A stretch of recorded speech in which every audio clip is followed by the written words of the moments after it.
지금 우리가 걷고 있는 서울. 광화문을 지나고 세종대로를 지나고 종로를 걷다 보면 수많은 건물과 도로가 눈에 들어옵니다. 하지만 이곳에는 600년 전에도 사람들이 살고 있었습니다. 그리고 지금 우리가 걷는 이 길은 조선이라는 나라가 처음부터 계획해서 만든 수도의 중심이었습니다. 왕이 머물던 궁궐, 왕실의 조상을 모시던 종묘, 나라의 근본을 상징했던 사직, 왕의 명령을 실제 행정으로 옮기던 관청들, 그리고 그 모든 공간을 오가던 수많은 백성들. 조선의 수도 한양은 그저 왕이 사는 도시가 아니었습니다. 한 나라의 정치와 재래, 행정과 경제, 그리고 사람들의 삶이 하나의 질서 속에 담긴 도시였습니다. 오늘은 그 한양의 중심으로 들어가 보겠습니다. 왕의 집은 경복궁, 그리고 왕의 뿌리는 종묘였습니다. 1392년 고려의 수도 개경에서 한 인물이 왕위에 올랐습니다. 이성계. 그리고 새로운 왕조가 시작됩니다. 조선입니다. 하지만 조선이 건국되었다고 해서 수도가 곧바로 한양으로 옮겨진 것은 아니었습니다. 새로운 왕조의 출발점은 여전히 고려의 수도였던 개경이었습니다. 조선을 세운 태조 이성계는 새로운 나라에 걸맞은 새로운 수도를 고민하기 시작합니다. 왕이 머물 궁궐만 필요한 것이 아니었습니다. 왕실의 조상을 모실 공간도 필요했고, 나라의 근본을 상징하는 제사 공간도 필요했으며, 정치를 담당할 관청과 백성이 살아갈 도시도 필요했습니다. 즉, 새로운 수도를 만든다는 것은 새로운 나라의 질서를 도시 전체에 새롭게 그리는 일이었습니다. 1394년 조선은 마침내 한양으로 도읍을 옮기기로 결정합니다. 그리고 본격적으로 새로운 수도 건설에 들어갑니다. 한양의 중심에는 왕이 머물 궁궐이 들어섰습니다. 바로 경복궁입니다. 그리고 경복궁을 중심으로 종묘와 사직, 관청과 도로가 배치되었습니다. 오늘날 서울의 모습만 보면 그저 오래된 건물이 흩어져 있는 것처럼 보이지만 600년 전 조선 사람들의 눈에는 이 모든 것이 하나의 질서로 연결되어 있었습니다. 왕이 나라를 다스리는 곳, 조상이 왕을 지켜보는 곳, 백성이 농사를 짓고 살아가는 근본을 상징하는 곳, 그리고 나라의 일을 처리하는 관청. 조선은 이 모든 것을 하나의 수도 안에 배치했습니다. 1395년에는 경복궁의 중심 전각과 종묘가 완성되고 한양의 주요 관청들도 자리를 잡기 시작합니다. 그렇다면 가장 먼저 왕이 머무는 경복궁부터 살펴보겠습니다. 경복궁. 이름에는 큰 복이 궁궐에 깃들기를 바란다는 뜻이 담겨 있습니다. 경복궁은 조선의 법궁, 즉 국가의 중심이 되는 궁궐이었습니다. 궁궐의 정문인 광화문을 지나면 흥내문이 나타나고 그 안쪽으로 들어가면 근정문과 근정전이 이어집니다. 그리고 이곳에서 왕은 신하들을 만나고 국가의 중요한 일을 처리했습니다. 근정전은 왕의 즉위식이나 국가적인 의례, 중요한 조회가 이루어지던 공간이었습니다. 하지만 궁궐은 왕이 신하들을 만나는 곳만은 아니었습니다. 왕이 국정을 논의하는 공간이 있었고, 왕과 왕비가 생활하는 공간도 있었으며, 왕실 가족들이 생활하는 여러 공간도 있었습니다. 궁궐은 하나의 거대한 도시와 같았습니다. 왕에게는 정치의 공간이면서 생활의 공간이었고, 국가에게는 왕권을 보여주는 상징적인 공간이었습니다. 그런데 여기서 한 가지 의문이 생깁니다. 왕이 살 궁궐을 만들었다면 그것으로 충분하지 않았을까요? 조선은 궁궐과 함께 또 하나의 중요한 공간을 만들었습니다. 바로 종묘입니다. 종묘. 한자로는 종묘라고 씁니다. 종은 마루종, 묘는 사당묘. 말 그대로 왕실의 조상을 모시는 사당입니다. 종묘에는 조선 왕조의 역대 왕과 왕비, 그리고 추존된 왕과 왕비의 신주가 모셔졌습니다. 여기서 신주란 죽은 사람의 혼을 상징하여 사당에 모시는 나무 위패를 말합니다. 왕이 죽으면 그 왕의 신주가 종묘에 모셔졌습니다. 그러니까 종묘는 죽은 왕을 단순히 기억하는 장소가 아니었습니다. 조선 왕실의 혈통과 정통성, 그리고 왕조의 역사를 대대로 이어가는 공간이었습니다. 그래서 이렇게 말할 수 있습니다. 왕이 살아있을 때 머무는 곳이 경복궁이었다면 왕이 죽은 뒤 왕실의 조상으로 모셔지는 곳은 종묘였습니다. 왕에게 경복궁이 집이었다면 종묘는 왕조의 뿌리였던 것입니다. 그런데 역사책을 보다 보면 종묘사직이라는 표현을 자주 만납니다. 종묘사직을 지켜야 한다. 종묘사직이 위태롭다. 대체 종묘사직이 무엇이었을까요? 종묘와 사직은 원래 서로 다른 공간입니다. 종묘는 왕실의 조상을 모시는 곳. 그렇다면 사직은 무엇일까요? 사직의 사는 토지의 신을 뜻하는 사, 직은 곡식의 신을 뜻하는 직입니다. 쉽게 말하면 사직은 땅과 곡식 그리고 백성의 삶과 농업을 상징하는 국가의 제사 공간이었습니다. 농업이 국가의 가장 중요한 기반이었던 시대의 토지와 곡식은 곧 나라의 생존과 연결되어 있었습니다. 그래서 왕은 조상의 은덕에 제사를 올리는 것뿐만 아니라 백성이 살아갈 땅과 곡식의 풍요를 기원하는 제사도 중요하게 여겼습니다. 바로 이것이 종묘와 사직입니다. 종묘는 왕실의 뿌리, 사직은 나라와 백성의 삶을 지탱하는 근본. 그래서 종묘사직이라는 말은 시간이 지나면서 왕실과 국가 자체를 가리키는 표현으로 사용되었습니다. 즉, 종묘사직을 지킨다는 말은 왕조와 국가를 지킨다는 뜻이었습니다. 그런데 한양의 지도를 보면 또 하나 재미있는 사실이 보입니다. 경복궁을 중심으로 동쪽에는 종묘가 있고 서쪽에는 사직이 있습니다. 왜 이렇게 배치했을까요?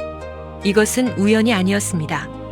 조선은 유교적 예법과 전통적인 도성의 공간 질서를 참고해 수도를 설계했습니다. 왕이 궁궐에서 남쪽을 바라본다는 기준으로 보면 왼쪽, 즉 동쪽에 종묘, 오른쪽, 즉 서쪽에 사직을 두었습니다. 조선의 수도는 왕의 집만을 중심으로 만든 것이 아니었습니다. 왕의 권위, 왕실의 조상, 나라의 근본, 그리고 국가의 행정이 각자의 위치를 갖고 서로 연결되어 있었습니다. 이제 경복궁의 정문, 광화문 앞으로 나가보겠습니다. 오늘날 우리가 보는 광화문 광장과 세종대로 일대, 조선시대에는 이곳에 거대한 관청가가 있었습니다. 바로 육조거리입니다. 육조거리에서 육조는 무엇을 의미할까요? 한자로는 육조, 여섯 육관청조입니다. 말 그대로 6개의 주요 관청을 뜻합니다. 그 6관청은 이조, 호조, 예조, 병조, 형조, 공조입니다. 이조는 관리의 인사와 관련된 일을 맡았습니다. 호조는 호구와 세금, 재정과 토지, 국가의 경제를 담당했습니다. 예조는 의례와 제사, 교육과 외교, 과거 등을 맡았습니다. 병조는 군사와 국방, 군인과 군사제도를 담당했습니다. 형조는 법률과 형벌, 재판과 소송 등을 담당했습니다. 공조는 건축과 토목, 수공업과 국가의 각종 공사를 담당했습니다. 오늘날로 비유한다면 정부의 여러 부처가 각각의 업무를 나누어 맡았던 것과 비슷합니다. 그러니 육조거리는 그저 넓은 길이 아니었습니다. 조선이라는 나라가 실제로 움직이던 행정의 중심지였습니다. 육조거리는 오늘날의 광화문에서 세종로 사거리 일대에 해당하는 큰 길이었습니다. 경복궁의 정문인 광화문 앞에 국가의 핵심 관청들이 줄지어 있었습니다. 궁궐 안에는 왕을 가까이에서 보좌하는 관청들이 있었고 궁궐 밖에는 의정부와 육조를 비롯한 주요 관청들이 자리했습니다. 특히 의정부는 조선시대 최고 행정기관 가운데 하나로 국가의 정사를 총괄했습니다. 그리고 육조의 관청들은 각자 맡은 업무를 처리했습니다. 이곳에서 관리들이 출근하고 문서를 작성하고 왕에게 보고하고 왕의 명령을 받아 다시 각 부서에서 일을 처리했습니다.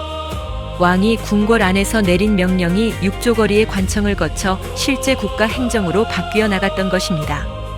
그래서 육조거리를 조선을 움직이던 거리라고 불러도 과장이 아닙니다. 그런데 육조거리를 관청만 늘어서 있던 딱딱한 공간으로 생각하면 안 됩니다. 이곳은 왕의 행차가 지나가는 길이었고 중요한 국가 행사가 펼쳐지는 공간이었으며 궁궐과 도성을 연결하는 상징적인 거리였습니다. 왕이 행차하는 날이면 많은 사람들이 길에 나왔습니다. 관리들도 이곳을 오갔고 외국에서 온 사신들도 이 길을 지나 궁궐로 들어갔습니다. 그러니 육조거리는 왕과 신하만의 공간이 아니었습니다.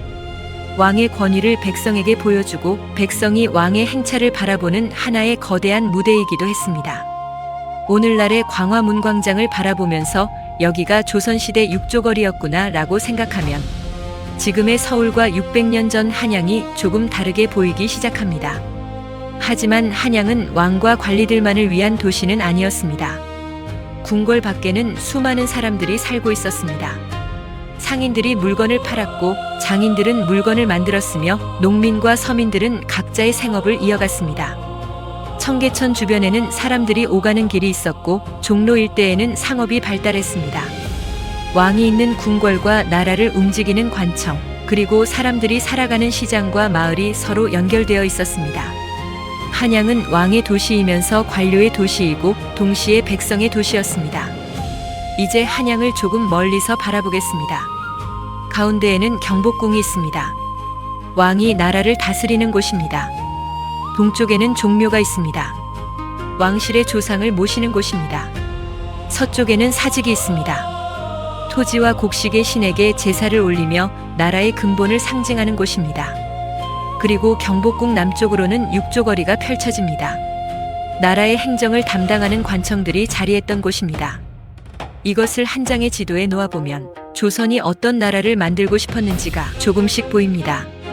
궁궐은 왕권을 상징하고 종묘는 왕실의 정통성을 상징하고 사직은 국가와 백성의 근본을 상징하고 육조거리는 국가 행정을 상징했습니다. 그리고 그 사이에는 수많은 사람들이 살아가고 있었습니다. 한양은 이렇게 하나의 거대한 국가 시스템이었습니다. 조선시대 사람들이 종묘사직이라는 말을 들었을 때 그것은 단순히 두 개의 건물을 의미하지 않았습니다. 종묘는 왕실의 조상을 상징했습니다. 사직은 토지와 곡식, 그리고 국가의 근본을 상징했습니다. 따라서 종묘와 사직을 지킨다는 것은 왕조와 국가를 지킨다는 의미가 되었습니다. 전쟁이 일어나고 왕이 피난을 가고 궁궐이 불타는 순간에도 조선의 왕들이 종묘와 사직을 중요하게 여긴 이유가 바로 여기에 있었습니다. 나라가 위기에 처했다는 것을 옛사람들은 종묘 사직이 위태롭다고 표현했습니다. 오늘날 우리가 국가의 존립이 위태롭다고 말하는 것과 비슷한 의미였습니다. 그러나 이 질서는 큰 전쟁을 만나 무너지고 맙니다. 1592년 임진왜란이 일어났습니다. 일본군이 한양으로 밀려오면서 조선의 수도는 큰 혼란에 빠졌습니다. 경복궁을 비롯한 궁궐들이 불탔고 종묘 역시 피해를 입었습니다.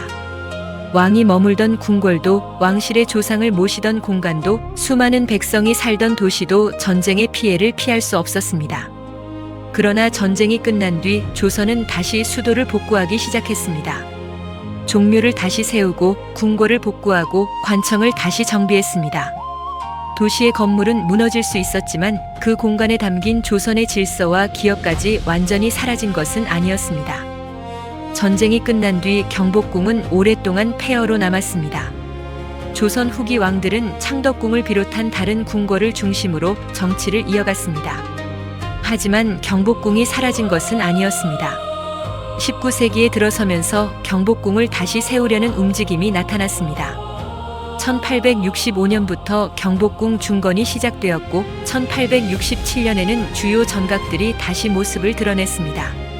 한때 폐허가 되었던 왕의 집이 다시 모습을 찾은 것입니다. 하지만 조선의 역사는 이미 새로운 격변을 향하고 있었습니다. 왕의 궁궐이 다시 세워진 지 얼마 지나지 않아 조선은 외세의 압박과 정치적 혼란 속으로 빠져들었습니다. 경복궁은 조선의 시작과 부흥, 그리고 마지막 격변까지 모두 지켜본 공간이 되었습니다. 오늘날 우리는 광화문 광장을 걷습니다. 세종대로를 지나고 종로를 걷고 청계천을 바라봅니다. 그리고 종묘를 찾습니다. 하지만 그곳을 단순히 오래된 문화유산이라고만 생각한다면 우리가 놓치는 것이 있습니다. 이 공간들은 서로 떨어진 유적이 아닙니다. 600년 전 한양이라는 도시 안에서 서로 연결되어 있던 하나의 역사입니다. 경복궁, 왕이 나라를 다스리던 곳. 종묘, 왕실의 조상을 모시던 곳. 사직, 토지와 곡식의 신에게 제사를 올리며 국가의 근본을 상징하던 곳. 육조거리, 나라의 행정을 담당하던 핵심 관청들이 모여있던 곳. 그리고 그 주변에는 상인과 장인, 관리와 선비, 농민과 서민 등 수많은 사람들이 자신들의 삶을 이어갔습니다. 한양은 그저 궁궐이 있는 도시가 아니었습니다. 왕이 있었고 왕실의 조상이 있었으며 나라의 근본이 있었고 나라를 움직이는 행정이 있었습니다. 그리고 그 모든 것의 중심에는 사람들이 있었습니다. 그래서 한양을 바라본다는 것은 600년 전 조선 사람들이 어떤 나라를 만들고 싶었는지를 들여다보는 일인지도 모릅니다. 왕의 집은 경복궁이었습니다. 왕의 뿌리는 종묘에 있었습니다. 나라의 근본을 상징한 것은 사직이었습니다. 그리고 왕의 명령을 나라의 행정으로 만들어낸 곳이 육조거리였습니다. 경복궁과 종묘, 사직과 육조거리. 서로 다른 공간처럼 보이지만 이 모든 곳은 하나의 도시 안에서 연결되어 있었습니다. 바로 한양입니다. 그리고 지금 우리가 걷는 서울에는 그 600년의 시간이 아직도 남아 있습니다. 오늘 광화문을 지나게 된다면 한 번쯤 주변을 바라보십시오. 그 길 위에 왕이 걸었고 신하들이 출근했으며 백성들이 오갔습니다. 그리고 그곳에서 조선이라는 나라가 600년의 시간을 이어갔습니다. 왕의 집은 경복궁, 왕의 뿌리는 종묘, 그리고 그 모든 것을 품었던 도시 한양이었습니다.